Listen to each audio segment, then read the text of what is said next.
Bom dia a todos. Hoje é terça-feira, né? Dia 10 de agosto, são 6 horas da manhã e a gente vai dar início à nossa reunião do curso do Programa de Capacitação Complementar em Ecoendoscopia e Endoscopia da Via Bilio-Pancreática.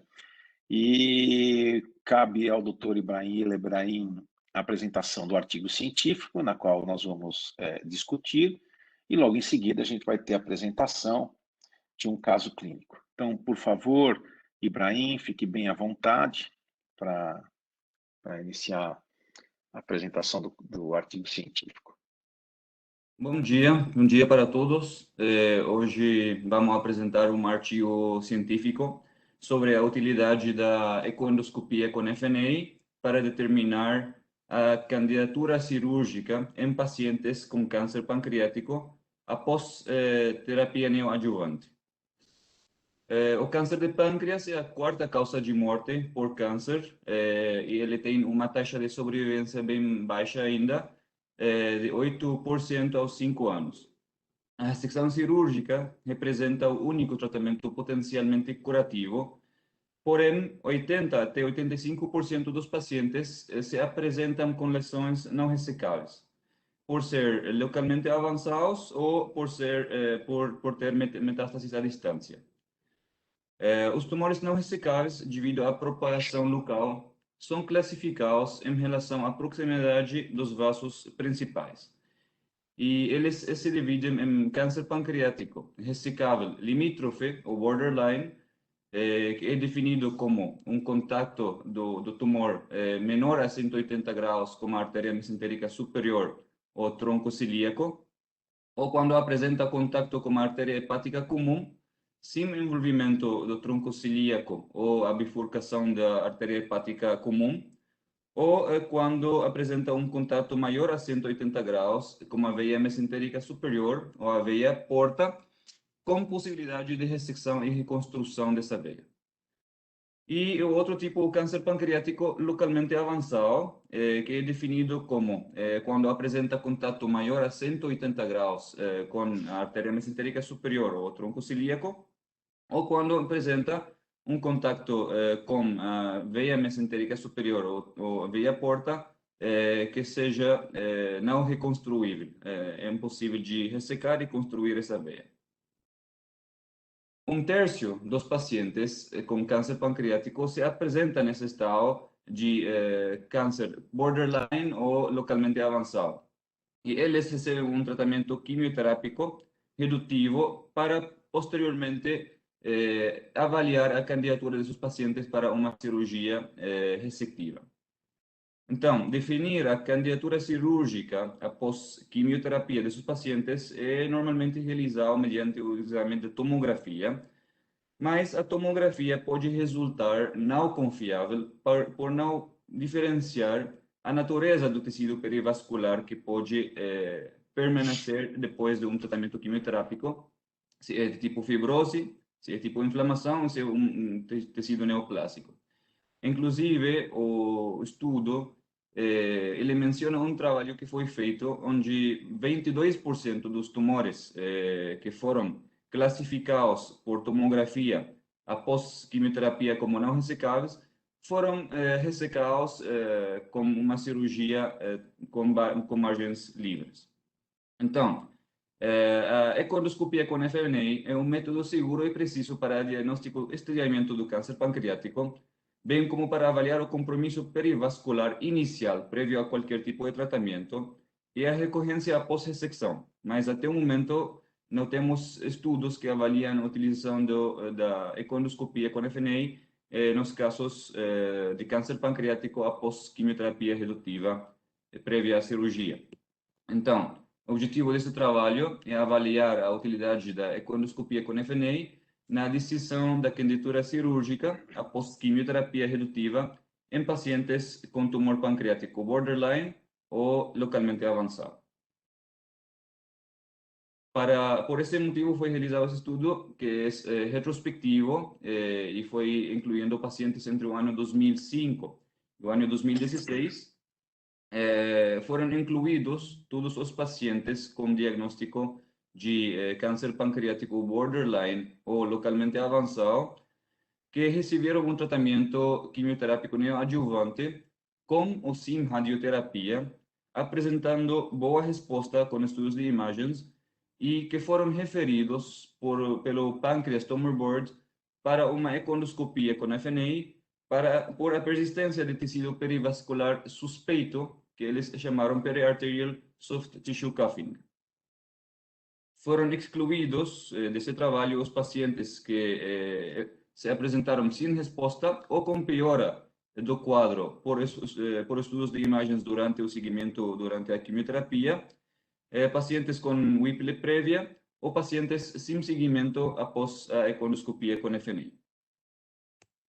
Aqui uma imagem que demonstra o que seria o compromisso perivascular com tecido suspeito por tomografia. E para a realização da econdoscopia com FNI, foi realizada por de 3 econdoscopistas experientes. Foi realizada uma sessão para cada paciente e as agulhas que foram utilizadas foram agulhas FNI de 22 e de 25 gauge. Foram obtidas mostras até a confirmação do espécimen por um patologista on-site. Aqui seria a imagem desse tecido perivascular por econdoscopia. Para a interpretação citológica, foi feita por patologistas experientes em câncer pancreático. Os resultados foram considerados positivos quando foram informados como confirmativos ou suspeitos para malignidade, e negativos para o resto, incluindo a presença de atípia celular. A decisão cirúrgica após este método foi tomada pelo Pancreas Tumor Board e a patologia dos espécimens cirúrgicos foi considerada o gold standard para os pacientes que foram operados. Para os pacientes que não foram operados, foi realizado um seguimento clínico por um período de 8 meses. Passando aos resultados, o total de pacientes que foram incluídos foram 14. Os que tiveram uma citologia negativa por EOS-FNA foram 10 pacientes e 4 tiveram uma citologia positiva. Os 10 pacientes com citologia positiva foram submetidos a uma cirurgia. 9 dos 10 pacientes tiveram um margem cirúrgico livre e um deles teve um margem cirúrgico comprometido. Dos 4 pacientes que tiveram citologia positiva, 2 deles tiveram um seguimento clínico e demonstraram progressão da enfermidade em um período de 3 e de 5 meses. Eles seguiram com tratamento quimioterápico e se demonstrou a progressão da doença. E os outros 2 pacientes que tiveram citologia positiva, eles, apesar dessa citologia, foram operados por um tumor, por decisão do Tumor Board, explicando aos pacientes a possibilidade de que a cirurgia não seja completa ou que a cirurgia tenha um margem positivo. Só que esses 2 pacientes, eles tiveram melhora com esses estudos de imagens e os 2 pacientes tinham nos resultados da citologia como suspeito de câncer e não de tecido canceroso e não confirmativo. Então, era positivo ou suspeito. Aqui é a tabela que demonstra os detalhes desses pacientes. O primeiro paciente e o segundo paciente foram os 2 que tiveram uma citologia positiva e que demonstraram a progressão da enfermidade em um período de 3 e de 5 meses. O paciente número 5 foi o paciente que teve uma citologia positiva e que foi operado e a cirurgia foi completa, mas as bordes cirúrgicos foram comprometidos. E o paciente número, aqui seria o número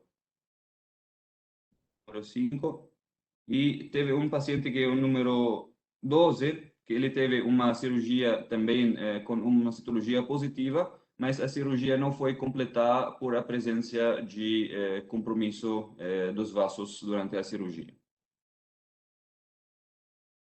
Também, aqui o paciente número 6 é o paciente que tinha uma citologia negativa, que foi operado e demonstrou uma cirurgia completa, mas demonstrou um margem comprometido durante a cirurgia. Então, com estes resultados, a sensibilidade da ecoendoscopia com FNI para determinar a ressecabilidade foi de 80%, a especificidade foi de 100% e a acurácia foi de 92,2%. Não foram registrados eventos adversos durante os procedimentos de ecoendoscopia com FNI. Na discussão baseada nos resultados, a ecoendoscopia com FNI poderia ser um passo apropriado na decisão da candidatura cirúrgica em pacientes com câncer pancreático borderline ou localmente avançado após quimioterapia redutora.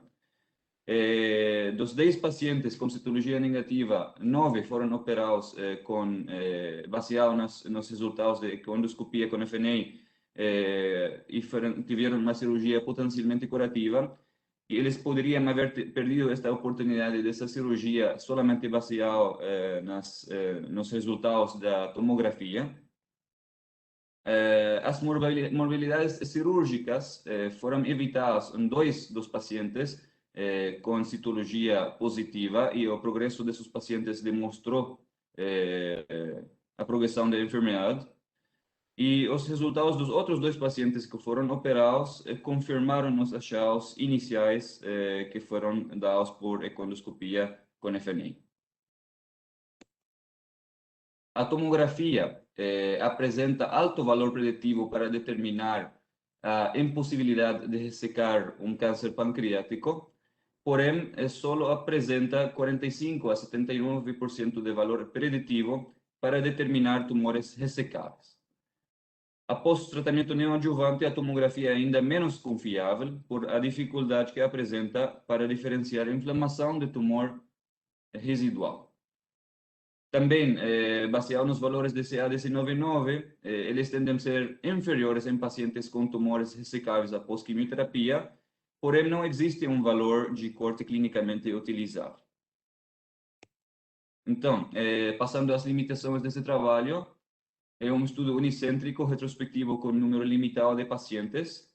Também ele menciona a necessidade de endoscopistas, de ecoendoscopistas e de patologistas bem experientes em câncer pancreático para poder realizar um trabalho como esse. E ele também menciona as vias de seleção, onde os pacientes que foram referidos por o Tumor Board foram solamente os pacientes que apresentavam condições para um tratamento cirúrgico.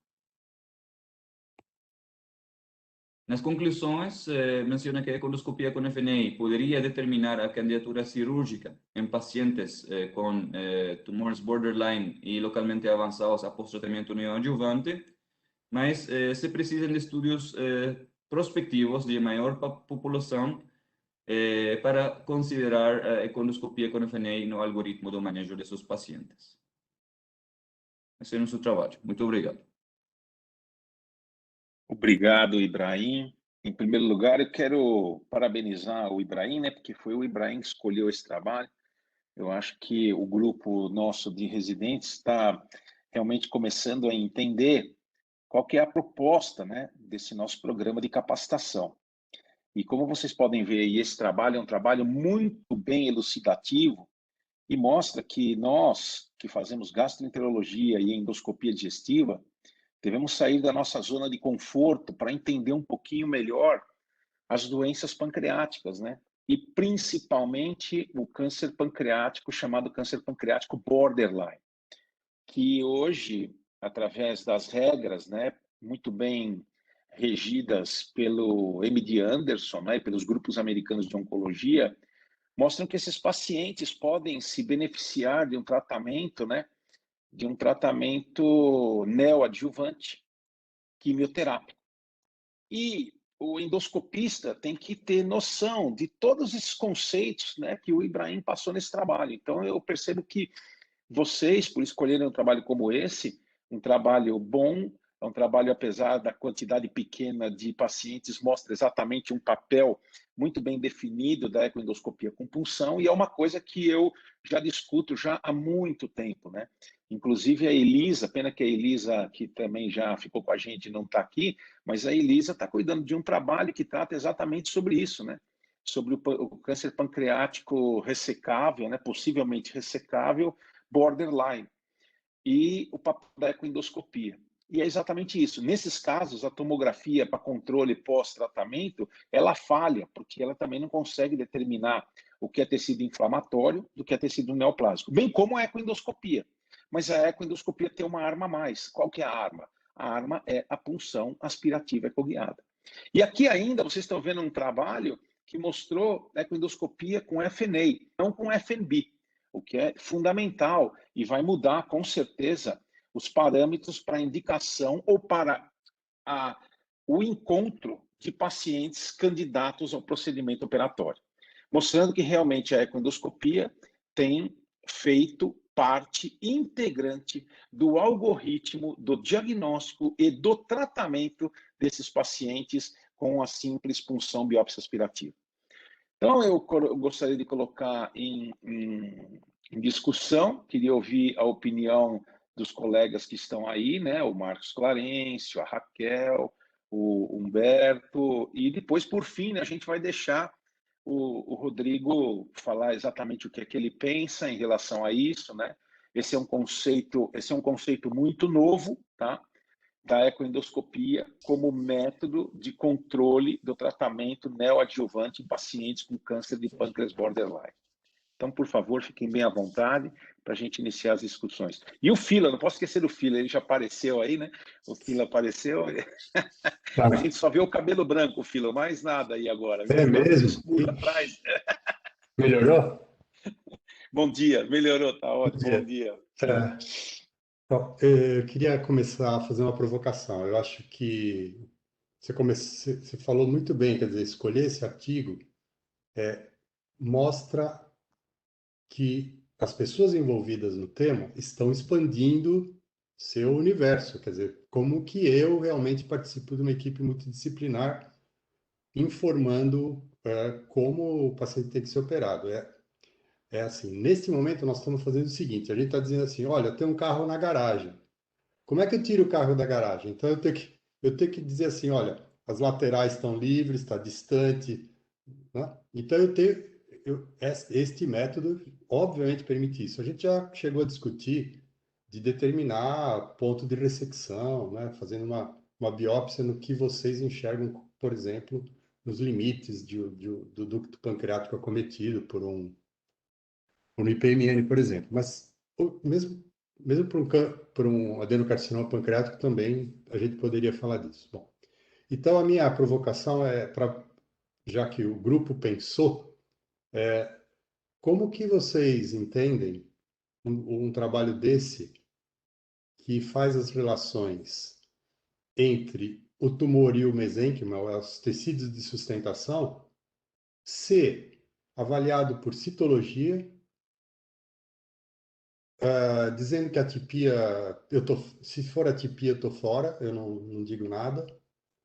E pelo menos um caso aí deu negativo e depois deu positivo. Quer dizer, como que vocês se sentem? Qual é o conforto de vocês de, após fazer um baita trabalho importante como foi esse, de ficar determinando os limites, o trabalho de vocês ser avaliado com citologia? Tudo bem, vamos esquecer a época que foi feito e tal. Daqui para frente, vocês se sentem confortáveis com citologia para fazer esse tipo de avaliação de margens, de envolvimento de mesênquima, envolvimento de parede, tipo de fibrose, tipo de necrose?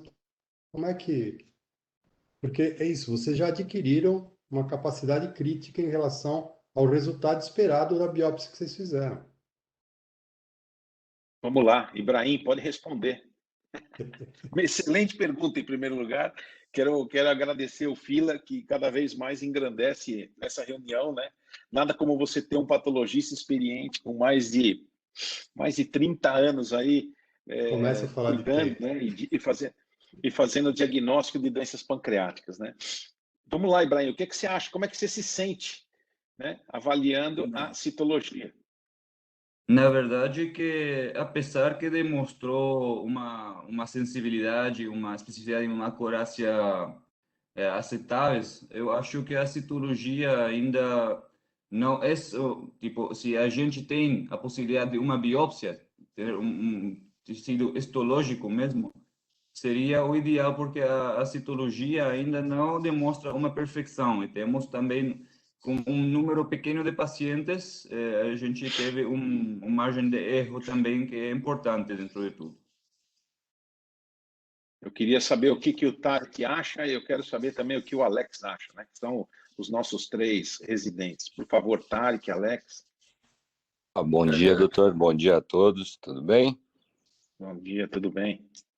Doutor, eu acho bem complicado. Depois que a gente começou a entender a real diferença entre FNA e FNB, para mim, hoje eu vejo quase que como criminoso você poder fazer uma FNB, dar o diagnóstico classificatório, poder fazer a neoadjuvância, poder entender exatamente de que forma você pode facilitar passos para você poder dar antes da cirurgia e, às vezes, até evitando cirurgias desnecessárias. Hoje eu acho muito complicado falar de FNA estando a FNB tão disponível hoje. Perfeito. Alex? Professor, eu também concordo com o Ibrahim, com o Tarek. Acho que o que a gente tem visto e discutido aqui é justamente isso, a superioridade da FNB.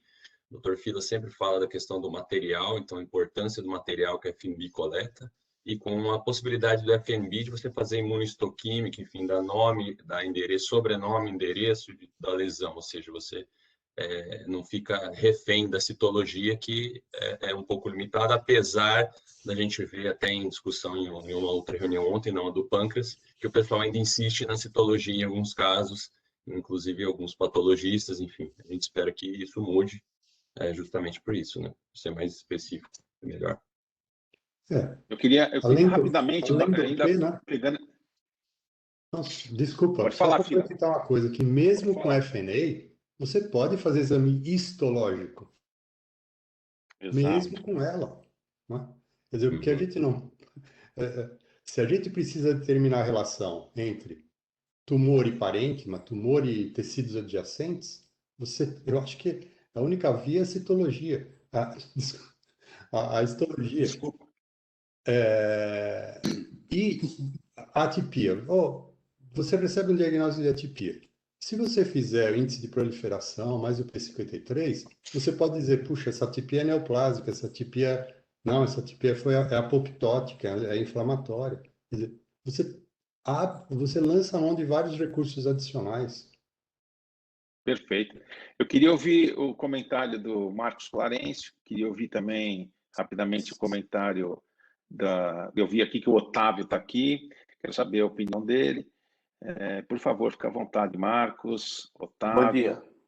Bom dia a todos, dia, novamente, né? Esse é um trabalho que demonstra, mais uma vez, o grande diferencial da econdoscopia dos exames de imagem, ressonância e tomografia.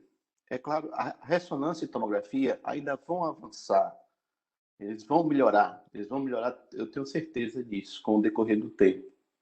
Então, o grande diferencial é a punção aspirativa por agulha, né, da econdoscopia. Nós estamos lidando com uma situação especial. Quando a tomografia e a ressonância definem muito bem, opera e não opera, isso é muito bom.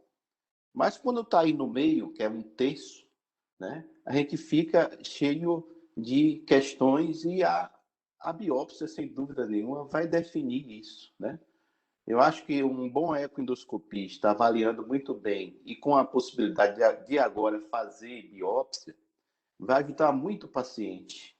E uma outra coisa assim que eu acho que é um diferencial, a gente pode alcançar tecidos próximo de vasos e fazer uma punção com segurança. Então, isso vai ajudar muito e ajuda muito o paciente, né? Não tenho dúvida de cada vez mais a gente vai substituir as agulhas finas por agulhas melhores que você consegue retirar tecido em maior quantidade para o patologista definir algo que às vezes é difícil de definir, né? Mas o grande ponto negativo do trabalho, que, enfim, é a população pequena, mas é muito representativo o trabalho do que é essa situação de borderline. Perfeito. Queria ouvir o comentário da Raquel, depois do Otávio, e também da Jerusa, que eu estou vendo que a Jerusa está aí. A Jerusa também é uma ecoendoscopista que tem uma grande experiência, né, principalmente com câncer de pâncreas, trabalha lado a lado com um dos maiores cirurgiões de pâncreas que a gente tem aqui no país, né? Acho que vale a pena ouvir também a Jerusa. Fica à vontade, por favor, gente. Bom dia, Celso. Bom dia a todos. Eu gostei muito desse trabalho porque reforça a necessidade do caminhar junto do ecoendoscopista com o patologista.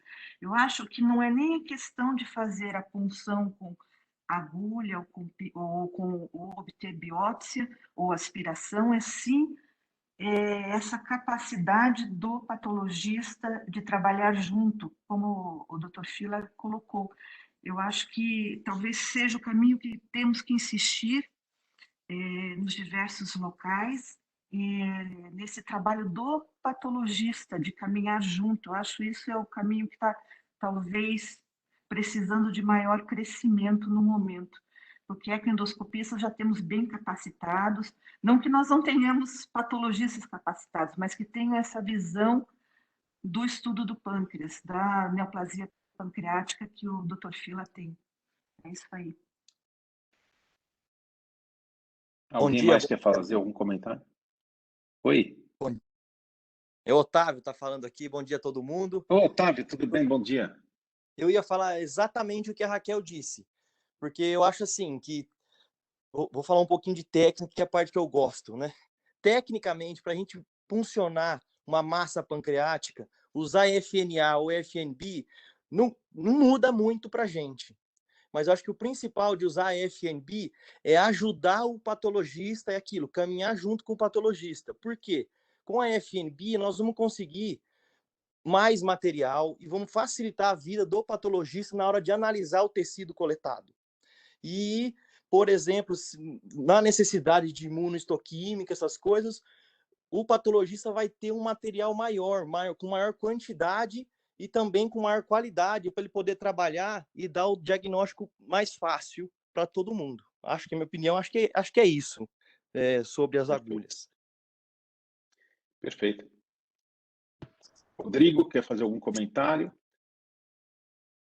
Jerusa. Ô, Jerusa. Fala, bom dia. Bom dia. Na verdade, eu acho que assim, nosso grande problema é realmente o patologista. Ninguém tem um patologista muito experiente pendurado no seu ombro.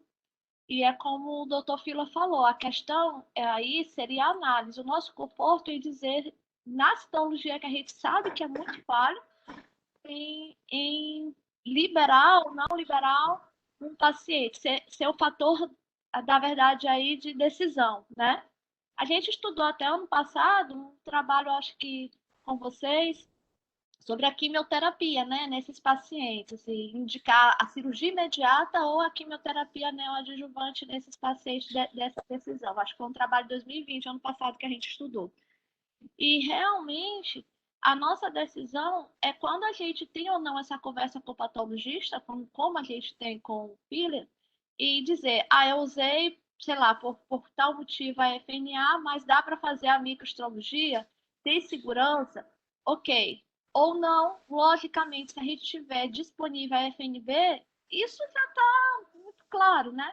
Mas eu acho que a decisão realmente é a análise na hora que o patologista faz, justamente para nos dar o conforto de dizer para o cirurgião, quando você está pertinho, vai ou não vai direto, vai para a neoadjuvância, porque acaba sendo um fator decisivo mesmo, como o trabalho mostrou, que existiram pacientes negativos e que na cirurgia foram positivas. E nesse caso veio a volta, né?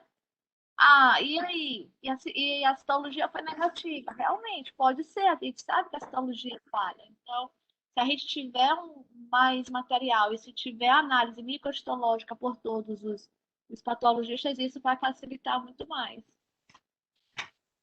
Obrigado, Jerusa, por seus comentários. Bom dia. Tava esperando você, Humberto. Tava esperando. Eu ia até te provocar. Falei, não, o Humberto tá muito quietinho hoje. Bom dia. Tá quietinho, Fala, pô, o Humberto, time bom dele dia. tomou de quatro, pô, de ninguém. Vamos lá, Humbertão. Ninguém merece, né? Então, queria perguntar para você, Celso, e para o Otávio também, em termos de técnicos, de dificuldade técnica, de se passar agulha nessas regiões aí, perivasculares, com esses tecidos para serem definidos se é recidiva ou se a lesão é benigna. Em termos técnicos, distância, isso. Existe alguma dica, algum técnico para falar para a gente? Eu acho que o Otávio respondeu bem. Sob o ponto de vista técnico, é um procedimento muito tranquilo. Você consegue, hoje, com a ecoendoscopia e também a resolutividade da imagem, você consegue com muita tranquilidade colocar a agulha, a ponta da agulha, ou até mesmo a extremidade da Procor, por exemplo, né, que é uma agulha um pouco diferente para você obter tecido, nessa região sem maiores problemas. É muito simples, Humberto. Você pode puncionar isso da mesma forma que você funciona, por exemplo, a massa pancreática, sem problema nenhum. Eu queria, pegando aí já essa questão, eu queria dizer o seguinte, sabe? Muitos cirurgiões sempre, quando a gente fala sobre o, entre aspas, estadiamento por ecoendoscopia dos cânceres de pâncreas, e até ontem me fizeram essa pergunta, uma coisa que muitos cirurgiões me falam e que depois eu quero acionar o Rodrigo é que ele sempre pergunta o seguinte: Celso, o tecido perivascular e o tecido retroperitoneal adjacente ao tumor é comprometido ou não? Então, eu sempre tive muita precaução em tentar colocar, por exemplo, agulha o mais próximo possível dessas estruturas vasculares para ver se esse tecido é maligno. Então, por exemplo, realmente, por que eu tenho mais tranquilidade de dizer, esse caso está cometendo a estrutura vascular? Porque, primeiro, eu coloco a agulha sempre o mais próximo possível da estrutura vascular, e quando ela não está próxima das estruturas vasculares, o que eu faço? Eu tento funcionar o máximo possível a região retroperitoneal, que são muito facilmente identificadas pela ecoendoscopia e que pouco se discute na literatura.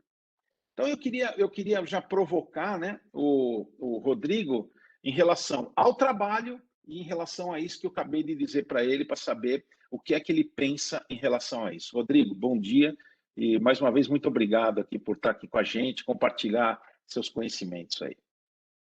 Bom dia, gente.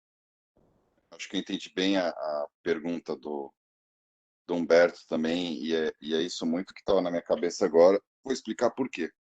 Antes de tudo, para mim, alguns conceitos. O último estadiamento em relação a comprometimento vascular de câncer de pâncreas, quando disponível, é a ecoendoscopia. Eu tenho dezenas de casos que eu já segui, muitos. Otávio aqui, o Arden, que sabem disso, que a decisão final de conduta e a decisão final do estadiamento do comprometimento vascular não veio com a tomografia, não veio com a ressonância, veio com a ecoendoscopia. Então, para mim, esse é um conceito pacífico já. Então, quando eu preciso de uma última opinião em relação ao comprometimento vascular, vai ser realizada uma ecoendoscopia. O trabalho, eu acho que é extremamente interessante. Só que tem uma coisa que, assim, algumas informações eu acho que a gente ainda não sabe muito bem o que fazer e muito bem o resultado disso. E o trabalho não não adressa, não vai tão a fundo quanto a essas informações. Os tumores borderlines eram tumores anticirúrgicos, tá? Então, são pacientes que a gente indicava tratamento operatório.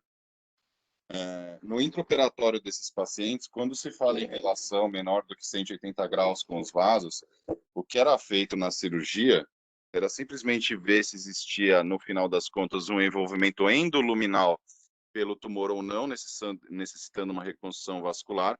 Isso principalmente nos pedículos arteriais, que traziam muita dificuldade da técnica para a gente, e a gente fazia com mais liberdade reconstruções vasculares venosas ou não. O conceito do MD, acho que quando foi começado a fazer mais seriamente e de rotina agora, a quimioterapia neoadjuvante nos pacientes borderline, e esses conceitos muito bem firmados pelo MD Anderson, pela Mayo, né? Como que é o conceito atual, mais ou menos? Você reestadia com exame de imagem, potencialmente uma tomografia, uma ressonância, e naqueles pacientes sem progressão de doença, é indicada a abordagem operatória. Então, assim, mesmo aqueles que não responderam, é indicada a exploração cirúrgica e, se tecnicamente passível de ressecção, fazer a ressecção cirúrgica. Uma pergunta que eu tenho para vocês é a seguinte: você tem um paciente com câncer de pâncreas. É uma neoplasia que duplica de tamanho, em média, a cada 144,8 dias. Você começa um tratamento neoadjuvante, esse tratamento neoadjuvante ele não dura uma semana, ele dura 6 meses. E depois de 6 meses, quer dizer, se esse paciente tiver uma doença estável, e até pela ecoendoscopia e com uma biópsia da região, a doença permanece estável, quer dizer, ela não cresceu num período em que, em média, ela deveria duplicar de tamanho. Por mais que a gente coloque uma agulha nessa região e encontre neoplasia, qual que é a melhor opção? Fazer uma cirurgia em que, é isso que eu entendo da pergunta do Humberto, quando a gente chega, por exemplo, na artéria mesentérica superior, a gente simplesmente, às vezes, encontra um plano imediato adjacente ao vaso que a gente consegue descolar essa lesão, tá? E assim, só que isso é no limite subcentimétrico, né? Você simplesmente vai passando a tesoura e isso vai se soltando do vaso, quer dizer, não existe um comprometimento das estruturas da parede do vaso. E é claro que nessa peça vai vir um R1, né, que a gente apelida de um R1 vascular, né? Quer dizer, na verdade, você vai ter uma margem coincidente com o tumor, mas o vaso, pelo menos macroscopicamente, está livre. E isso realmente, eu acho que é na casa do menos de 1/10 de milímetro, né? É simplesmente descola do vaso. Às vezes a gente chega na veia porta, existe claramente envolvimento vascular. Se você tirar o tumor e deixar a veia, você vê aquela parede de veia espessada, endurecida, aí a gente faz as reconstruções vasculares e, invariavelmente, isso vem positivo, quer dizer, o tumor realmente se infiltrou na parede.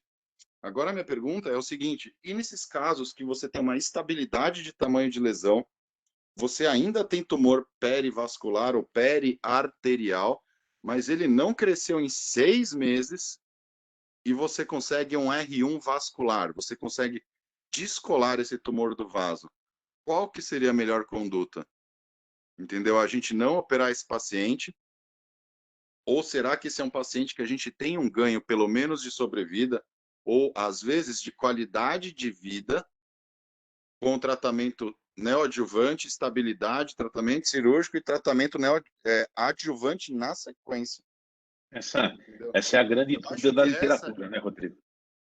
Eu acho que essa é a última pergunta que a gente tem e que vai realmente definir se, então, assim, biopsia mesmo, porque mesmo esse tecido perivascular, mesmo com estabilidade de lesão, num tumor agressivo durante 6 meses, não vale a pena operar. Tudo bem, acho que ok. Mas eu acho que o dia que a gente tiver finalmente essa resposta de uma forma muito objetiva, aí a gente vai ter a extensão do benefício da biópsia na ecoendoscopia para reavaliação anatômica para indicação de cirurgia. Com relação ao estadiamento anatômico, na minha cabeça é ponto pacífico de que a ecoendoscopia é muito superior aos outros exames. Perfeito. Esses comentários são excelentes. E primeiro, eu quero também dizer, né, o Rodrigo, em relação à questão que você fez, né, Rodrigo, essa é a grande dúvida hoje que a gente tem na literatura, né? Realmente a gente está buscando a passos muito lentos, né? Tentar responder essa pergunta, porque assim, é aquilo que eu sempre digo, e eu tento sempre envolver todas as pessoas que estudam, né, que fazem esse programa, eu tento mostrar o quão importante nós, ecoendoscopistas, gastroenterologistas, somos importantes nesse processo, nesse algoritmo, para ajudar o cirurgião a fazer a melhor cirurgia possível. E, por que não dizer, né, que a nossa finalidade é tentar aumentar a sobrevivência desses pacientes, que está extremamente comprometida, né? E realmente, eu acho que esse trabalho, apesar em primeiro lugar, pela escolha desse trabalho. Esse trabalho não fui eu que escolhi, esse trabalho foram os próprios residentes que escolheram. Isso mostra que existe uma maturidade, né, em relação ao algoritmo de diagnóstico e tratamento das doenças do pâncreas. Isso é que é importante, né? Eu sempre lembro do Liguri dizendo para a gente, e esse é um conceito que eu sempre tento colocar para os meus residentes, que é o seguinte: mais importante do que você saber a técnica da colangioendoscópica retrógrada é quando você sabe com muita precisão quando é que você vai utilizar essa arma, né? E eu acho que isso eu fico feliz, né, quando você vê que as pessoas estão entendendo a filosofia da coisa. Isso realmente muito importante, né? Eu quero saber se alguém tem... Opa, pode falar, Rodrigo. Fica à Quase vontade. filosófica, gente. Quase uma opinião filosófica e um desabafo. Sabe qual que é a sensação que eu tenho como cirurgião, tá? A cirurgia pancreática para o câncer, nos últimos 10, 20 anos, isso até causado pelos próprios cirurgiões, tá? Tem sido feito um certo nome ruim, um bad name da cirurgia pancreática nos últimos tempos. Isso veio um processo em paralelo em relação a utilizar novas técnicas de quimioterapia e eu acho que boa parte contribuído por cirurgiões que realmente ajudam a colocar um certo drama excessivo na cirurgia pancreática.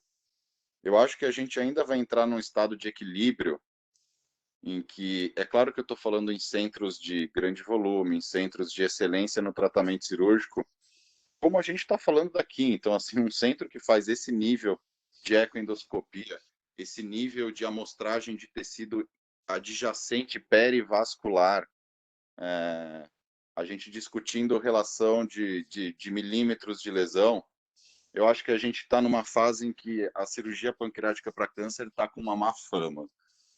Eu acho que é isso que você falou, Ardengue. As áreas paralelas, quer dizer, a oncologia, a radiologia, a ecoendoscopia, a patologia, houve um desenvolvimento muito grande nos últimos anos, mas eu acho que ainda vai se entrar num equilíbrio com relação à abordagem cirúrgica. Então, assim, a gente está falando mesmo quando a gente fala de uma duodenopancreatectomia, apesar de ser uma cirurgia que na mão de qualquer cirurgião do mundo vai ter uma morbidade razoavelmente alta, mas a gente está falando de um câncer que mata mais de 95% das pessoas em um curto período de tempo e uma mortalidade cirúrgica de 2 a 3%. Quer dizer, apesar de ser uma cirurgia de grande porte, em centros especializados, eu acho que a gente ainda tem espaço para cirurgia e que a gente está atualmente não valorizando tanto isso. Eu acho que vai se entrar num equilíbrio em que a gente vai voltar a encarar a cirurgia com olhos um pouco melhores, encarar o papel um pouco mais posicionado em relação à quimioterapia, tanto neoadjuvante quanto adjuvante, e que é isso, tipo, vocês estão lançando cada vez armas mais potentes para decisão de conduta, que eu não sei se daqui a pouco a gente não vai falar, não, sim, esse caso aqui, ó, o ecoendoscopista foi, biopsiou, tá 1 milímetro do vaso, é positivo, então você vai para a sala preparado para o potencial de uma ressecção vascular, mas não, a gente tem um câncer de pâncreas que está estável há 6 meses.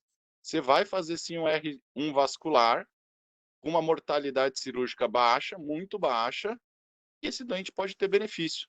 Hoje em dia, se você falar isso em alguns lugares, você vai ser considerado um insano. Mas eu acho que a gente vai entrar num equilíbrio. Exatamente, é isso mesmo.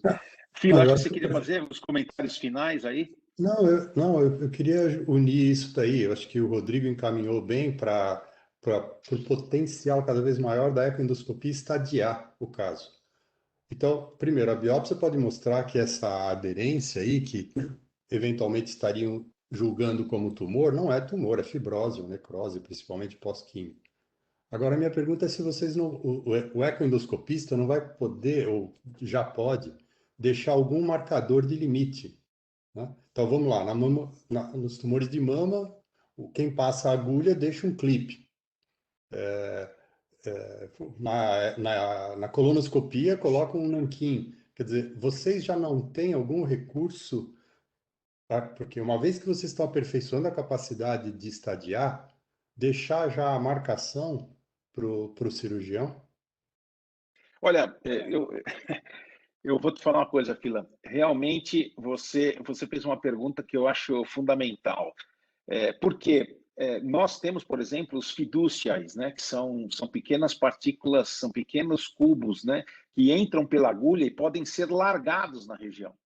Eles são hoje utilizados para você fazer radioterapia neoadjuvante associada à quimioterapia. Mas, por exemplo, por isso que é muito interessante essa discussão multidisciplinar, né? Com pessoas que têm ideias totalmente variadas, né? E que têm uma expertise numa outra área que está correlata à sua, né? Realmente, quando você pode marcar, inclusive, a região, né? Da onde você fez a biópsia. E isso é uma vantagem. Não, eu entendi perfeitamente sua pergunta. Só que esse é um estágio superior, entendeu? Esse é um estágio superior. Mas, assim, tem chance da gente caminhar para isso? Não, eu acho. Eu, por exemplo, essa é uma das coisas que eu sempre digo. Mas é aquilo que eu falo. E o Rodrigo, ele encaminhou muito bem. Não é fácil fazer o cirurgião entender exatamente isso. Eu, por exemplo, Fila, a minha tese de doutorado foi sobre estadiamento de câncer de pâncreas com ecoendoscopia. Pois é. Onde eu fiz o comparativo de pacientes que tinham sido submetidos à tomografia, que o cirurgião queria fazer a cirurgia logo em seguida, sem a ecoendoscopia, e eu peguei os pacientes que foram submetidos à ecoendoscopia. E analisei esses pacientes. E realmente é aquilo que o surgeon falou e que ele falou na prática clínica diária dele. Mas é que o surgeon é um cirurgião que eu brinco sempre que ele é doutrinado, entendeu? Então ele é diferente, ele tem uma visão muito diferente. Por quê? Porque ele acompanha a gente, ele mostra exatamente, ele mostra os resultados cirúrgicos daquilo que a gente faz endoscopicamente. E isso é uma vantagem muito grande, né? Muito, muito grande. Acho que o Otávio quer falar alguma coisa, né? Não, em cima do que... Vocês estão me ouvindo bem, né? Sim, sim. É que em cima do que o Fila falou, existe uma agulha da Cook que chama Fiducial, que a gente consegue soltar 4 clipes na punção para justamente marcar a lesão. Não tem no Brasil, mas eu lembro quando eu fui lá visitar a fábrica em 2016 ou 2017, eles estavam, assim, acho que só faltava tirar a FDA se já não tinha tirado. Mas eu não sei se a Itamucino importa essa agulha para o Brasil. Mas que existe, sim, existe, Fila. É isso aí. Bom, gente, realmente a discussão foi muito agradável, acho que é e gratificante, né? Porque mostra a evolução, né? Daquilo que a gente tenta transmitir para vocês, né? Da melhor forma possível. Então agora a gente vai passar para o caso clínico. Acho que o caso clínico quem vai fazer é o Tarek, né? Ou é o Alex? O Alex, né? Sou eu. Então, vamos passar para o caso clínico, que o caso clínico também acho que a gente vai discutir, vai ser bem interessante. Quero ouvir a opinião de vocês. Vamos lá.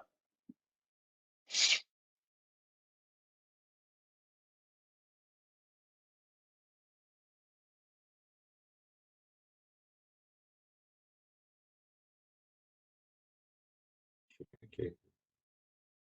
Pode passar, aí. Pode ampliar, perfeito, vamos lá. Bom dia, dando sequência à nossa reunião, vou fazer uma apresentação de um caso clínico atendido do nosso serviço, mês de julho. Paciente RA, 66 anos, feminino, procedente de Curitiba, veio para fazer uma econdoscopia conosco. A história dela são cistos pancreáticos que foram observados no ultrassom abdominal de rotina. A paciente era assintomática, não tinha perda ponderal, quaisquer outras queixas negavam. De antecedentes, hipertensa, dislipidêmica, DPO-cítica, ex-tabagista, 40 anos, massa, carga tabágica, antecedente cirúrgico somente uma laqueadura e antecedentes familiares nada digno de nota. A paciente com bom status performance, a MNC dela de 29, um bom estado geral, exame físico segmentar dela sem qualquer alteração também. De exames complementares realizados, o laboratório do dia 28 de julho deste ano mostrou só uma gama GT de 222, os marcadores tumorais vieram normais, não tinham alterações, hemograma também sem uma anemia importante, bioquímica, TGO, TGP e demais exames também dentro da normalidade. De exames de imagem, ela realizou uma TC pós-ultrassom juntamente com uma ressonância um dia após, que a gente vai ver essa aqui, e econdoscopia conosco. Aqui eu vou passar a imagem da tomografia, se alguém quiser que pare, fique à vontade. Prosseguindo aqui para a região do pâncreas. Aqui. O que a gente pode ver nessa tomografia, né, são imagens aí compatíveis císticas, a topografia do pâncreas em cabeça e corpo, né, que foram melhor complementadas com a ressonância. Não tinham linfonodos, não tinha componente sólido, não foi visualizado isso na tomografia, bem como não foi visualizado na ressonância. A ressonância confirmou os achados e acrescentou o que a gente pode ver aqui, me corrija se eu estiver errado, mas aqui nessa imagem é uma dilatação do ducto pancreático principal, o qual ele lauda, analisa como principalmente na região da cabeça e corpo e pontua como 9 milímetros essa dilatação. Ele enfatiza que não há componente sólido, não há nódulo mural, e há uma lesão maior na cabeça, medindo 30 milímetros no maior eixo em plano axial. Diante disso, essa paciente chegou para a gente para ser feita a econdoscopia, que são os exames com as imagens. Só uma pergunta antes. Rodrigo, volta um pouquinho. Rodrigo, eu queria saber sua opinião. Essa paciente é uma paciente assintomática, que no ultrassom de abdômen encontrou inúmeras formações císticas, e a gente vê aí, tanto pela ressonância quanto pela tomografia, uma dilatação importante, né, de todo o ducto pancreático principal, e principalmente na cabeça, áreas císticas, né, de permeio, né, mostrando realmente um pâncreas, entre aspas, policístico.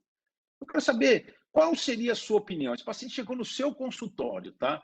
Você é cirurgião. Você viu que ela só tem uma gama GT alterada. Ela não tem um CA elevado. Não tem CA109,9, né? Ou já tinha CA109,9? Estava normal, né? Normal também. Normal. Então, eu quero saber a sua opinião. O que é que você pensa? Esse paciente chegou no seu consultório. O que é que você faria com ela? Só relembrando, eu lembro da carga do tabagismo, mas ela não é alcoolista, né? Não.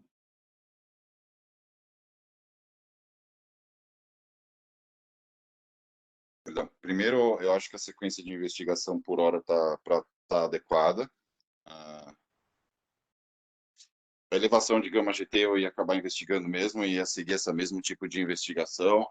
É razoavelmente alta para a gente pensar que essa gama GT poderia ter um componente relacionado à síndrome plurimetabólica ou à dislipidemia.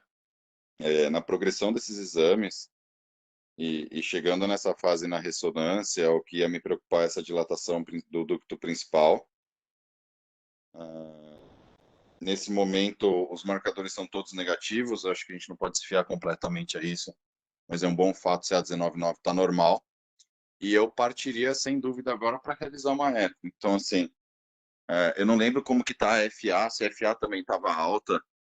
Não tinha disponível, não foi feito. Foi feito de algum jeito. Acho que aqui a gente já teria que começar a pensar numa compressão de via biliar por uma lesão pancreática. E o que já começaria a me preocupar agora seria essa origem dessas dilatações do ducto pancreático e dilatações císticas da cabeça do pâncreas, o que ficaria muito na minha dúvida se isso já poderia ser algum tipo de doença inflamatória, ou a gente já estaria progredindo para pensar numa doença cística do pâncreas e ir atrás de investigar algum foco de potencial de neoplasia. A gente tem aquelas causas inflamatórias malucas que poderiam levar a isso, até relacionadas à doença litiásica da árvore biliar, mas nesse momento estaria bem preocupado em relação a essa dilatação do ducto pancreático principal e essa elevação de gama, e faria uma eco. Vamos lá, Alex. Aqui dando continuidade, então, foi realizada a ecoendoscopia, aqui um vídeo que rapidamente mostra formações, né, anecóicas, bem delimitadas, a maior na região da cabeça, comunicando com o ducto pancreático principal, que se apresentou aí a ecoendoscopia dilatado, tortuoso, medindo aí nos seus maiores eixos 6,72 milímetros, né? As imagens do ducto pancreático principal, dilatado e tortuoso. A avaliação da maior lesão na região da cabeça é compatível aproximadamente com o que foi dito na ressonância, medindo nos seus maiores eixos 33 por 19, quase 20 milímetros, né? E que ao Doppler, para a realização da punção, a gente viu que a vasculação periférica permitia uma punção adequada, que foi realizada, né, utilizando a Procor de 20 gauge, o qual veio um material que vai ser exposto a seguir. Importante comentar também, estava comentando com o Dr. Fida, ele falou que este caso em específico acabou vindo pouco material. Deu para fechar o diagnóstico, mas veio pouco material na punção, talvez pelo tamanho do cisto, não sei por quê. Mas, na sequência, fechando aí, uma neoplasia cística mucinosa, o padrão era biliopancreático, né? Nessa região cefálica dessa lesão funcionada, a maior delas. O Fila, veio pouco material, mas veio um material bonito, hein? Não, vamos. Eu estou errado? Você me corrija, fica à vontade, aqui nós estamos em casa. Não, olha, então são duas coisas. Primeiro, possivelmente, assim, se isso não fosse tratado numa equipe multidisciplinar, quer dizer, eu tenho confiança no que vocês viram, tá? Que me permite fazer o diagnóstico final. Mesmo com, olha, essa lesão tem essa área aqui marcada, apagou a medida. Isso aqui tem 1 milímetro. Tá? Toda essa área aqui que a gente vê esse material tem 1 milímetro. Ó, aqui é a lupa da lâmina, entendeu? Então, esse daqui é a microhistologia toda. Então, ó, toda essa área arroxeada aqui no meio é trajeto. A única área representativa é esse filete de 1,5 milímetro, na verdade, que é essa onde está a seta. Então, quando você vai para o grande aumento, tá aí, é altamente representativo. Mas, quer dizer, o diagnóstico está baseado na união dos dados ecoendoscópicos, tá certo? Então é isso, não tem parede, o epitélio é biliopancreático, né? Ele não é um cilíndrico não tão alto, com bordas rombas, né? E agora, assim, a grande dúvida, né, sua, puxa, será que isso aqui não é uma lesão já avançada ou tem um componente neoplásico maligno, infiltrativo? Quer dizer, aqui nós não conseguimos responder isso. Quer dizer, aqui está totalmente in situ, né? A neoplasia está lá dentro. Agora, esse caso, assim, eu acho, bom, vamos deixar a discussão, mas acho que é um paciente que tem que ficar em acompanhamento, não é? Não, calma. Isso é importante, Fila, que você acabou de dizer. Eu quero só te fazer uma pergunta, Fila. Baseado nesse achado que você está vendo aí, você afirmou que o padrão é biliopancreático. Uhum. A minha pergunta é simples. Eu conheço os seus resultados, né? Ninguém mais do que eu, em nível de pâncreas, conhece seus resultados. Eu quero saber o seguinte: qual que é a chance de você estar errado quando você diz que o padrão é bílio pancreático? Eu acho que ele pode estar mesclado aí com eventuais células caliciformes, que eu vejo uma produçãozinha de muco ali no cantinho, né? Tem um núcleo um pouco mais hipercromático, quer dizer, a minha preocupação não é errar com o tipo de padrão, a minha preocupação é errar dizendo que ele não é um borderline neste momento, né? Só porque tem uma variação leve de núcleos, se você olhar na extremidade às 9 horas, assim, mais ou menos.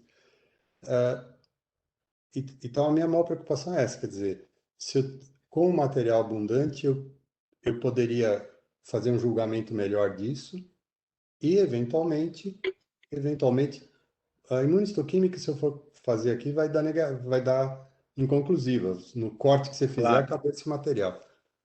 Então, Acabou. é só isso que eu talvez fosse atrás. Aí eu não me preocupo muito com o padrão epitelial. Eu acho que se tiver que ter tumor, vai ter um tumor só com Perfeito, substratos diferentes e com células diferentes, mas, né? perfeito. Eu gostaria de saber agora, Rodrigo, paciente, meia-idade, mulher, com esses aspectos na tomo, na ressonância e na ecoendoscopia, onde uma biópsia mostra se trata de uma neoplasia cística mucinosa na região cefálica do pâncreas. Primeira pergunta, e com padrão bílio-pancreático. Primeira pergunta, você está contente com o desenrolar diagnóstico do caso? Você faria mais alguma coisa para apoiar a sua decisão? É isso que eu quero saber de você. Ardengue, acho que assim, a gente investigou o que a gente tinha que investigar. É claro que quanto mais amostragem tecidual, melhor é. Então, assim, a gente deixa essa pequena ressalva que não foi uma amostragem tecidual tão grande, mas o que eu pensaria assim, tudo bem, a gente tem uma avaliação do FILA, que a gente sabe que é uma avaliação excelente dessa lesão, mas assim, a gente vai entrar naquela discussão que eu acho que é justamente esse o papel dos boards, né, dos tumor boards, é justamente esse papel da decisão multidisciplinar. É pena que a gente não tem um oncologista também aqui com a gente agora, mas é isso, aí a gente entra naquela faixa de casos em que, do ponto de vista de exames de imagem, a gente tem vários sinais de preocupação, né? Vários sinais de preocupação, tamanho de lesão, dilatação de ducto de 9 milímetros, mas tem um papel que nesse momento nos reconforta em direção à conduta conservadora pela análise histopatológica. Quer dizer, ainda assim é uma decisão difícil, eu acho que é uma decisão que tem que ser tomada em grupo, eu acho que é uma decisão que tem que ser conversada também com o paciente. Então, assim, a gente tem uma amostragem desse tecido dizendo que é um paciente que a gente pode seguir, mas se a gente tomar essa opção, é um dente que a gente tem que colocar embaixo do braço e seguir bem de perto. Eu faria um acompanhamento muito próximo dessa paciente por um período, porque os exames de imagem mostram algumas características de preocupação para a gente, né? Então, assim, Quanto tempo, hein? Oi, pode falar. Em quanto tempo, Rodrigo? Que fila? Que o Rodrigo fala que tem que seguir. A minha pergunta sempre, a minha preocupação sempre é: em quanto tempo a gente reolha um doente desse? Fila, essa paciente eu reolharia ela em 6 meses. Tá? Eu indico para ela em 6 meses uma ressonância. Perfeito. Ô Celso. Fala, Humberto. Desculpa, só mais uma coisa. Se eu tivesse dito que tem essa leve atipia nuclear aqui, que não dá para saber se é regenerativo ou não, como que... Agora você quer botar pimenta na coisa. Não, eu acho interessante. Eu acho interessante, é isso aí. Se você soltasse esse laudo, eu ia te telefonar e perguntar o que você acha que eu tenho que fazer. Não, olha, então vamos lá, a lesão está totalmente in situ, tá? E você já tem um critério Warsom aí que você já apontou. E o patologista aqui está real, assim, eu faria imunistoquímica para P53 e KI67 neste caso, se eu tivesse material. Então a minha pergunta é: você dá um tempo de 6 meses ou você rebiopsiaria imediatamente? Porque, quer dizer, se você sabe que, vou usar o que você falou, se um adenocarcinoma pancreático leva 5 meses para duplicar de tamanho, uma lesão intraepitelial vai levar anos, né? Para invadir. Então, como é que você seguiria um doente desse, né? Acho importante a gente ter dimensão de tempo, né? Eu acho que talvez a gente modificasse uma reavaliação por ressonância e eu conversaria com a equipe de ecoendoscopia se valeria a pena uma reavaliação ecoendoscópica com nova biópsia. Então, Muito assim, boa pergunta, Rodrigo. Muito boa. Eu totalmente nessa linha, viu? Eu acho que para aqueles queria fazer uma...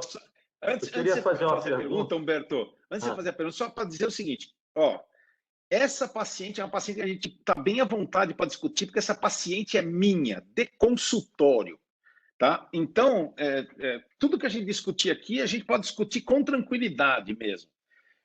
Realmente, esse é por isso que eu mostrei isso para vocês verem, e é exatamente, vocês estão indo no caminho que eu imaginava que vocês fossem. Mas, Humberto, fica à vontade. Eu queria saber a medida do colédoco na ecoendoscopia, se deu para ver bem. Normal. Ou se a paciente tem colangio-ressonância. Ela fez uma ressonância magnética abdominal. Uma colangio-ressonância eu faria. Não fez. Boa, eu faria, muito bom, Humberto. Porque, a princípio, é uma paciente de segmento, mas como o Rodrigo frisou, tem os sinais preocupantes, que são 2 sinais importantes: cisto acima de 3 centímetros na cabeça pancreática, com a gama GT elevada, e, além disso, a dilatação importante do ducto pancreático. Assim, para mim, essa paciente, voltando a falar, está borderline por uma indicação cirúrgica ou acompanhamento. Vamos agora dando continuidade, exatamente, eu não vou responder sua pergunta, eu vou deixar que o Alex responda a sua pergunta. Vai lá, Alex. Aí, o que aconteceu? Acaba que a evolução dela, a gente está aguardando. Você não pegou? Bom, então é o seguinte, ó, só para mostrar para vocês. Oi, pode falar, Raquel. Pode Celso, falar. eu estava pensando em algo que você sempre fala, e muitos aqui do grupo falam, comparando essa situação com uma úlcera gástrica que você achou o aspecto muito suspeito para neoplasia, mas era uma lesão pequenina, você biopsiou e veio material insuficiente. Normalmente, o que nós iríamos fazer? Repetir a biópsia. Então, eu estou assim, muito na dúvida, porque ela tem realmente sinais preocupantes, essa paciente. Não é? E se o patologista não sentiu tanto, falou que o material foi pequeno, não sei, Celso, se não seria de uma abordagem para obter material um pouco mais precoce novamente. Concordo, para ficarmos mais tranquilos. Então, mas, Raquel, vou usar a sua analogia com a úlcera gástrica. Você rebiopsia a úlcera gástrica por falta de material após tratamento péptico ou na fase cicatricial. Então, é isso que eu estou buscando. O que a gente faz com a via biliopancreática? Em que momento a gente rebiopsia? O que a gente faz para garantir que nós teremos mais material, né? Então, assim... Bom, processo inflamatório, a princípio, não tem alteração de amilase e lipase, eu não ouvi se foi pesquisado. Está normal também. Normal. Bom, Ela não tem queixa. Excelente o seu comentário, Raquel. Eu quero, antes, Rodrigo, eu vou pedir para a Letícia deixar com que eu compartilhe minha tela. Eu não fiquei contente com a ressonância dessa paciente. Então, eu pedi uma nova ressonância. Então, eu posso compartilhar minha tela com vocês? e eu fiz essa ressonância, então eu vou compartilhar a minha tela, e agora vocês vão ver a ressonância da paciente, tá? Não sei se vocês estão vendo. Vocês estão vendo? Sim. Sim. Agora sim, doutor. Então, agora vocês estão vendo a ressonância dessa paciente, que foi feita, é uma colangiopancreato-ressonância 3 Tesla. Então, vocês veem uma dilatação ductal importante, com áreas de subestenose, tá? Com dilatações de ductos secundários, principalmente na cabeça e no corpo do pâncreas. Tá? Aqui, outra imagem mostrando que o ducto pancreático aqui estava até 1 milímetro, mais ou menos, né? 10 milímetros. Aqui vocês estão vendo a área da cabeça do pâncreas, tá? Dessa paciente. Então, eu estou mostrando para vocês, são as imagens que eu recebi da doutora Susan. E ela, inclusive, acha que aqueles septos que a gente viu, né, são alguns sinais preocupantes. Né? Ou seja, que a gente não identificou pela ecoendoscopia. Então, aqui vocês estão vendo, mas ela acha que pode ser alguns sinais preocupantes. A gente sabe que a ressonância falha um pouco em relação a determinar se as lesões são preocupantes ou não, mas realmente isso é uma coisa difícil. Agora, quando vocês veem essa imagem, né, que vocês estão vendo aqui, eu quero saber agora a opinião de vocês. Rodrigo, fique à vontade. Agora vocês podem falar o que é que vocês acham. Eu, depois que eu vi essa ressonância magnética, eu não tive muita dúvida, tá? Eu não tive muita dúvida na conduta em relação a essa paciente. O Celso, posso Bem, falar? aquilo lá Claro, parece agora nódulo mural. Oi? Oi. Desculpa, não entendi. O Susan falou que aquilo lá parece nódulo mural. Ela acha que é um fator preocupante. Parece ser nódulo mural. Eu não encontrei nenhum nódulo mural. Tá? A ecoendoscopia é mais performante. Eu não estou nem preocupado, viu, Rodrigo, com o nódulo mural. Eu estou realmente preocupado com essa dilatação exuberante do ducto pancreático principal, que foi identificado parcialmente pela tomo e também pela ressonância que ela trouxe de Curitiba. Né? E aí eu pedi essa ressonância aí. Eu acho que aqui a gente está perdendo. Assim, em primeiro lugar, tá? Só com a sua eco, vamos colocar dentro de contexto, tá? Eu acho que em pouquíssimos fóruns no mundo a gente estaria discutindo a possibilidade de tentar preservar uma duodenopancreatectomia nessa paciente, tá? E isso eu digo com bons olhos, né? Então, assim, porque aqui se desenvolveu um nível de discussão elevadíssimo, tá? A imensa maioria dos serviços, acho que teria indicado uma duodenopancreatectomia nessa paciente com a ressonância, nem pediria eco, tá? Mas a gente já entende muito bem, e isso muito galgado pelos parâmetros que o Fila passa para a gente, né? Uma analogia que, Fila, devo dizer que eu vou roubar para mim, que é a criança boazinha nasce boazinha, fica grande boazinha e segue boazinha a vida inteira, e o mal nasce mal, né? Mas eu acho que esse paciente está me preocupando muito. Mas vou te fazer uma pergunta objetiva. Você indica cirurgia ou não? E se indica cirurgia, o que é que você planeja estrategicamente a fazer para essa paciente?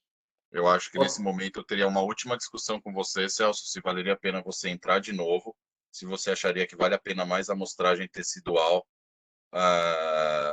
e tentar reavaliar esse ducto e ver se você encontra um nódulo mural, ou eu indicaria cirurgia, e nesses casos que você tem essa doença mista, fazer o máximo de ampliação e faria uma congelação intraoperatória. Eu sei que é uma análise muito ruim, mas ainda assim eu faria uma congelação intraoperatória desse ducto pancreático, porque se você for pensar em tratar esse ducto inteiro, você vai fazer vai praticamente totalizar essa pancreaté. Então, assim, mas eu acho que pelo menos essa área de maior dilatação acima de 1 centímetro e essas lesões císticas maiores aí, eu tenderia a tratar. Não podemos Humberto, juntar, por favor. Não podemos juntar com o trabalho anterior e a ecoendoscopia já tentar delimitar o que... Não, então, aí, vou te responder essa sua pergunta. Vou te responder a sua pergunta daqui a pouco. Humberto, você queria fazer uma pergunta? Não, na verdade, o Jean já comentou. Então, beleza. é que, quer dizer, na verdade, ficou diagnóstico de uma lesão mista, né, de PMM misto. Então, eu conversaria muito seriamente com o cirurgião,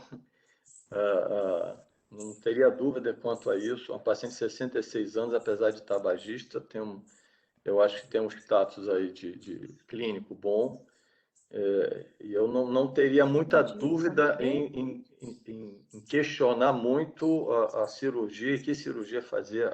Seria agora a discussão, como o cirurgião falou. Olha, é o seguinte, essa paciente, eu vou ser bem claro para vocês, eu indiquei a cirurgia. Quando eu vi essa ressonância, quando eu vi essa colangiopancreato-ressonância, eu indiquei a cirurgia, Rodrigo. Só que eu indiquei a cirurgia daquela estratégia que nós já fizemos juntos. Ou seja, eu marca a cirurgia como se fosse uma pancreatite total. Não sei se vocês estão vendo, ela tem pequenos fistos de ducto secundário na cauda, ó. Tá? Só que muito provavelmente a única porção do pâncreas que está normal é a cauda. Então, eu indicaria aqui a cirurgia, eu já indiquei a cirurgia, inclusive, para essa paciente, só que eu indiquei como estratégia terapêutica a realização de um spyglass antes da cirurgia, mas imediatamente antes da cirurgia. Por quê? Porque eu vou tentar colocar o spyglass até na cauda, fazer biópsias de congelação através do SpyBite, e aí, se o patologista me diz que realmente tem displasia de baixo grau, até eu indicaria uma pancreatite total. Quero saber o que você pensa e os demais pensam. Eu acho que, assim, muito mais preocupado com as consequências funcionais desse pâncreas do que com o tumor, apesar que acho que sim, pode ser um borderline já. Agora, olha, fazer congelação nisso. Intraoperatório, fazer congelação com spyglass, vocês estão pedindo para ouvir, olha, estou com dúvida. Esse é o grande problema, esse é o outro problema. Rapaz, não dá. A congelação não tem resolução para isso. Congelação vai atrapalhar vocês. Eu acho que... Quer dizer, na sua opinião, você acha melhor fazer uma ecoendoscopia da cauda, biopsiar a cauda, saber se tem ou não? Perfeito, Fila, perfeito. Porque é isso. Olha, é isso. Eu me debato. Mas essa é uma discussão muito avante, muito para frente. Olha, a congelação é uma técnica de 1920, gente. Vocês estão no século XXI. Quer dizer, eu consigo...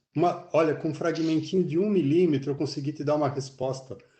Quer dizer, eu não estou feliz 100% com a resposta. Mas, juntando tudo isso, quer dizer, acho que a indicação cirúrgica está óbvia. O limite de ressecção é, de novo, aquela minha história. Como é que eu tiro esse carro da garagem? Olha, eu tenho algum impedimento lá na... Manda estadiado por cirurgião.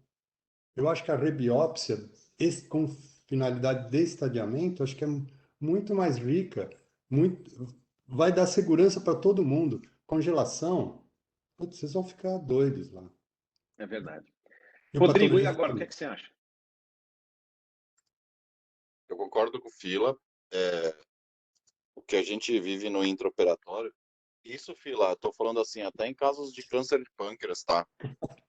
Eu sei, eu vivi essa época. O diagnóstico era... O paciente ia para a mesa sem diagnóstico, eu tinha que fazer na congelação. É dramático. Você opera um câncer de pâncreas que você...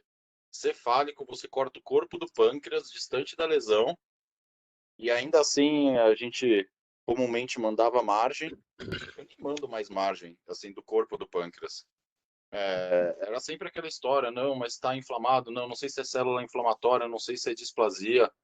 Então, assim, quando a gente está muito seguro e a gente faz muita ultrassonografia intraoperatória agora da margem que eu estou fazendo, eu nem mando mais margem pancreática, eu simplesmente não mando mais. E... É assustador isso.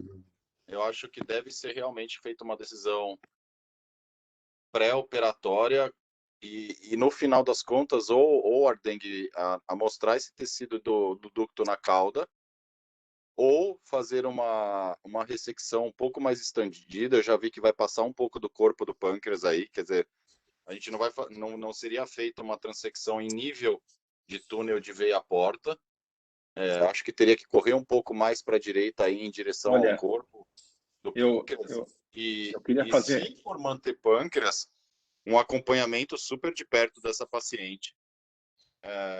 Não é absurdo depois se pensar numa totalização posterior da pancreatectomia, mas no mínimo uma ressecção bem alargada para pelo menos passar essa fase de maior tortuosidade e maior dilatação do ducto pancreático principal. Nesse caso, o grande dilema desse caso é pancreaté total ou uma duodenopancreatectomia ampliada com remoção do corpo do pâncreas. Essa é a grande dúvida, né, Rodrigo, nesse paciente. Essa é a grande dúvida.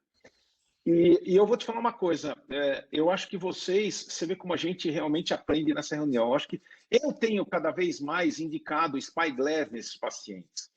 E eu tenho deixado de indicar a ecoendoscopia, por exemplo, da cauda, né? Porque o que seria a salvação dessa paciente é manter a cauda do pâncreas. Mas eu confesso que, agora discutindo com vocês, eu vou mudar um pouco a minha conduta. Eu acho que eu vou realmente indicar uma nova ecoendoscopia para essa paciente, né?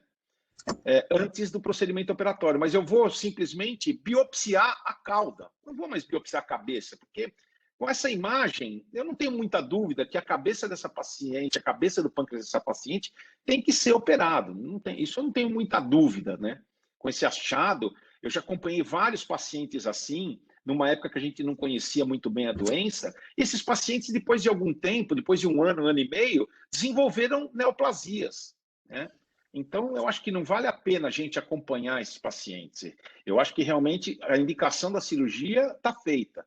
Agora, realmente, o grande dilema é: eu faço uma pancreatectomia total ou eu faço apenas uma duodenopancreatectomia estendida, né? Essa é a minha Qual que é dúvida. o calibre do ducto pancreático principal na cauda? É praticamente normal, 0,4. Então, vou te falar assim, se eu fosse decidir agora o que eu faria, tá? Se tivesse que decidir com as informações que tem em mãos no momento. Tá? Perfeito. Isso eu quero saber. Eu iria para a sala dizendo para o paciente que ela pode perder o pâncreas inteiro, tá? E que tomaria uma decisão final intraoperatória. Eu acho que essa ressecção vai ser bem alargada em relação ao túnel da veia porta. Então, assim, eu ainda cortaria o pâncreas no túnel, um pouco à direita do túnel da veia porta. E depois você vai soltando o pâncreas da veia esplênica.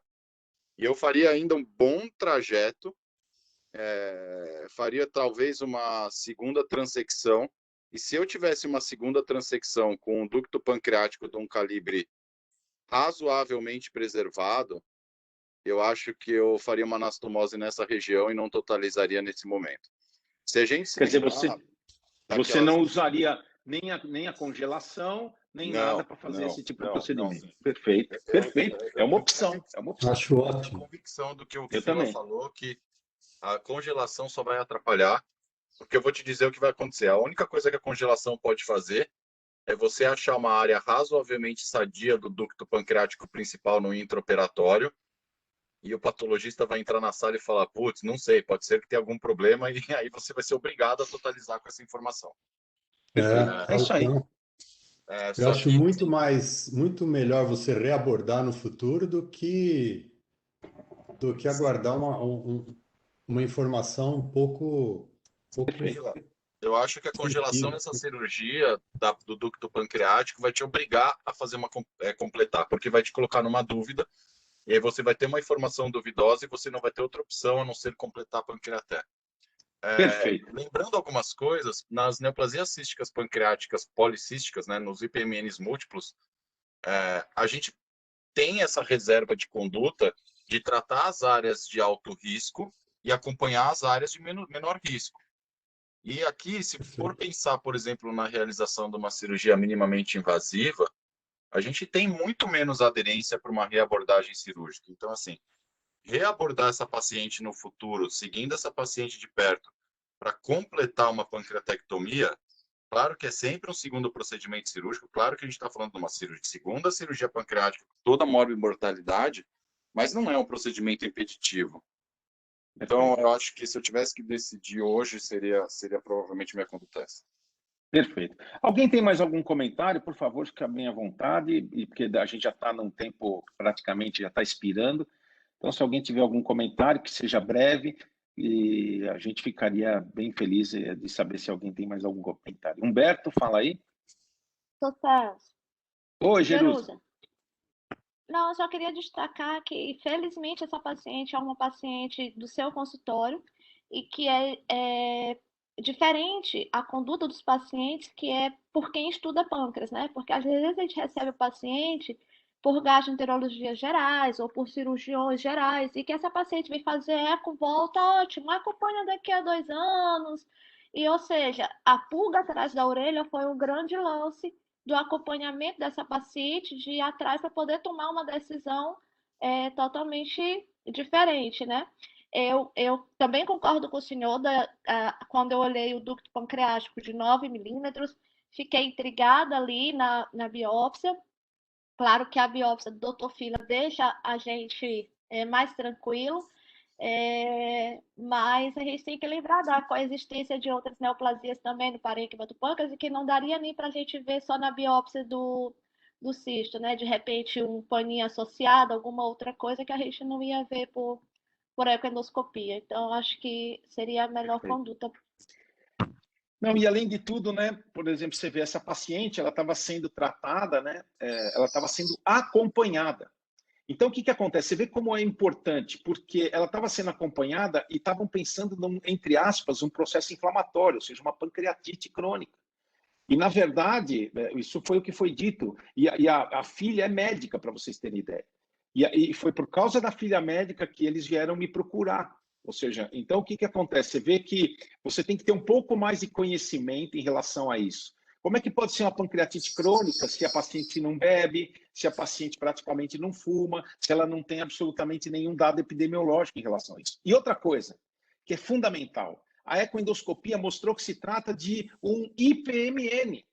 Então a gente tem que pensar como IPMN. Então a biópsia foi fundamental para adotar a conduta que nós estamos adotando. Então, essa paciente está ganhando muito tempo em relação ao seu tratamento. Isso que eu quero que vocês entendam, todos vocês aqui que são alunos, que estão aprendendo. Essa paciente ela está ganhando tempo de sobrevivência, e isso é que é importante. Então, era isso que eu queria mostrar para vocês. Eu acho que esse caso é um caso muito elucidativo, né? Bate também com o trabalho que a gente estudou, que eu acho que foi realmente muito importante.